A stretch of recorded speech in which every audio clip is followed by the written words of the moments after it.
біздің депутаттық сауалымыз ауыл шаруашылық министрлігі мен өнеркәсіп және құрылыс министрлігіне жолданады. Көктем шығып, ауылдағы ағайынның жұмысы көбейген кезде шаруалар техникасын түгендеп, қарбалас тірлікке көшеді. Сол техниканың бүгінде 80%-ның тозығы келген, өзімізден шығарылатын техникалардың бағасы шарықтаулы, шетелден ауыр техника алып келетіндерге қойылатын талап тағы бар. Сөйтіп, бидай мен етін мұхит асырып, шетелге экспорттаймын деген қазақтың арманы арман күйінде қалатын сияқты.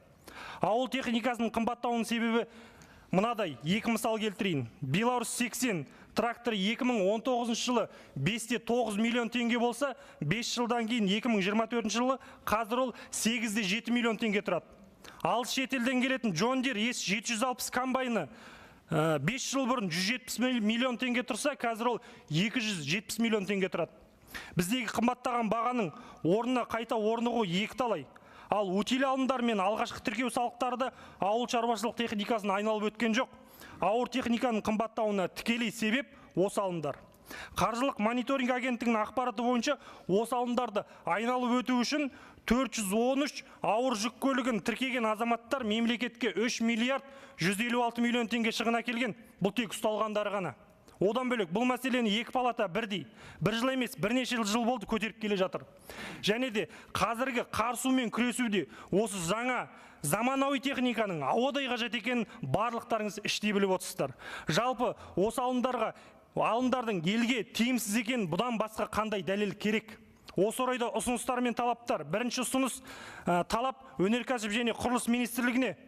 Құрметті министр мырза, сіз аргумент ретінде айтып жүрген инвесторлардың жағдайы мен сол кәсіпорындарда қызмет ететін қаракөз азаматтардың құқықтарын қорғай отыра, жалпы осы шетелден келетін техникаларға салынатын утиль, алғашқы тіркеу, тағы басқа салықтарын алып тастауды және қайта қарауды қарастыруыңызды талап етеміз. Екінші ұсыныс ауыл шаруашылық министрлігіне. Президент өзінің жолдауында азық-түлік келісімшарт корпорациясының негізінде фермерлердің өнімін сатып алудың вертикалды жүйесін құр деп тапсырма берген. Біршама уақыт өтті, соның нәтижесі туралы бір ақпарат жоқ. Сол бойынша ақпарат берулеріңізді сұраймыз. Екінші ұсыныс, делдалдарға жем болған шаруаларға арнайы әр өңірлерде өз өнімдерін ешқандай кедергісіз қабылдайтын пункттері болу қажет. Себебі өз өнімін төмен бағаға беретін қара шаруа кредит пен лизингке алған техникалардың қаражатын төлей алмай шаруашылығын сатып жатқандар жайы бар. Ойлықыстан көрсеңіздер болады.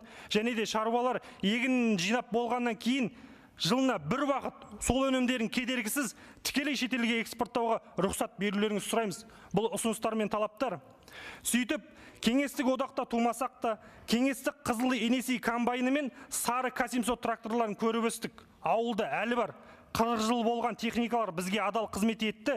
Енді бізге заманауи шаруаның қалтасын көтеретін жаңа Қазақстанда жаңа техникалар керек.